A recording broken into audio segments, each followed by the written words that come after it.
Welcome to Inside East African Politics. Today we're doing a deep dive into Eritrea, specifically looking at the period after independence and the role of Sawa. Right. It's interesting because, Eritrea set up various state institutions, formally at least, but often Sawa feels like the dominant force, the one institution everyone experiences.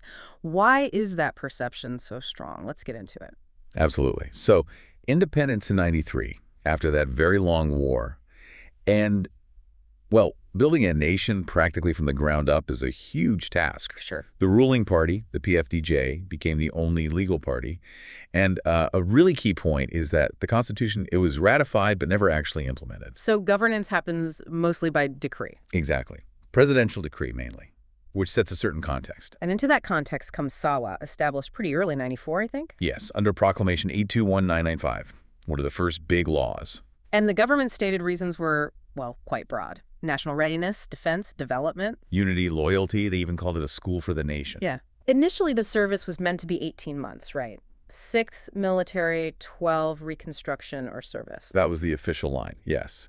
But you also have to see the pragmatic side from the start. Okay. I mean, Eritrea's geopolitical situation, the lack of capital, they needed a way to mobilize a lot of people quickly for security, for rebuilding. A way to rely less on foreign aid, maybe? That seems to be part of it. And, of course, consolidating the new regime's power. That's generally seen as an underlying factor, too. Right. Now, Sawa isn't just military, is it? It has this dual function. It's primarily the big military training center, yeah. A huge complex like a military city. But then there was that policy change in 2003. That seems crucial. Oh, definitely. Making 12th grade compulsory at Sawa, or centers linked to it. Why was that such a game changer? Well, it essentially turned education, the final year of school, into a direct on-ramp for national service. The impact on actual academic goals was reportedly devastating. You hear about students trying to fail or just avoid it. Older students sometimes pulled out before finishing studies. So education becomes secondary to just feeding the system. That's the argument.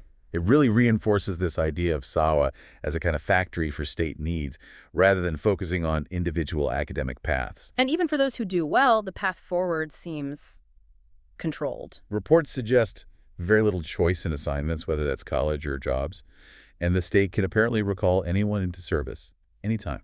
And then the biggest issue emerges the service duration. It didn't stay at 18 months. No. Around 1998, or maybe more formalized by 2002, it became indefinite. Indefinite, meaning? Meaning years, potentially decades. Releases are often arbitrary, not based on a fixed term. That's the reality described. And the conditions. The human rights aspect is stark. Extremely serious. Reports mention terrible conditions, harsh physical punishments, arbitrary detention, even torture, including sexual abuse. With extremely low pay, too. Yeah. Figures like $30 to $50 a month are cited, not enough to live on, making people reliant on family, often from the diaspora. And no fundamental rights like choosing your job or conscientious objection. Correct.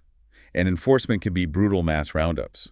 The GIFAs, sometimes reportedly taking underage kids or older reservists, and even punishing families if someone evades. It paints a picture of, well, total state control over its people as a resource. That's how it's often analyzed, yes. Less focus on individuals, more on the collective resource pool for the state. Which circles back to the impact on education, right? Definitely. That compulsory 12th year at Sawa really subordinates academic development to the needs of national service. It hinders creating a diverse workforce for, say, a free market. Individual talents kind of get lost in the shuffle. It appears that way. Skills might be used, but the state dictates how they're acquired and applied, not individual choice. And the wider economic consequences. Huge. You have this massive pool of extremely cheap labor used across the economy for state projects. Some sources explicitly call it forced labor or slavery. And this fits into a state-led economic model. It seems to compensate for lack of capital and avoids reliance on aid, but it also stifles private business, individual initiative. And this is seen as the main reason people leave Eritrea. Yes, the indefinite national service is consistently cited as the primary driver for the mass exodus.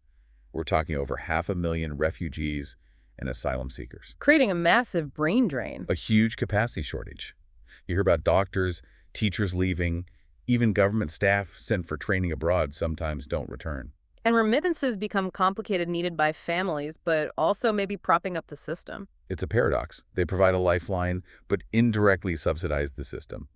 And now, reports suggest more money goes towards funding escapes. So Eritrea did set up other institutions, courts, ministries, a national assembly on paper. Formally, yes.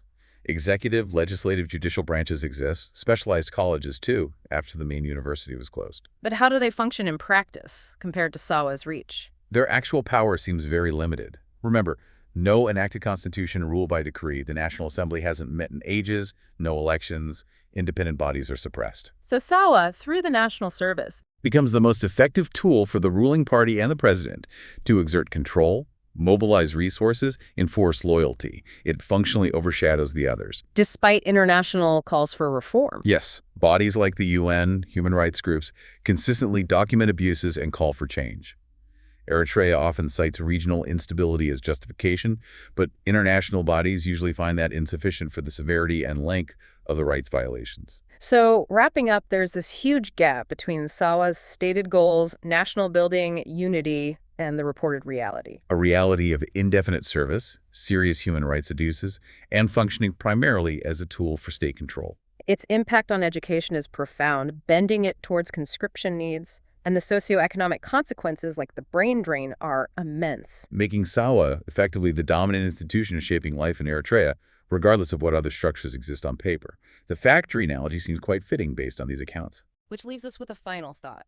How does a system, perhaps initially conceived for security and development, end up seemingly undermining its most vital resource, its own people, to the point where so many feel compelled to leave?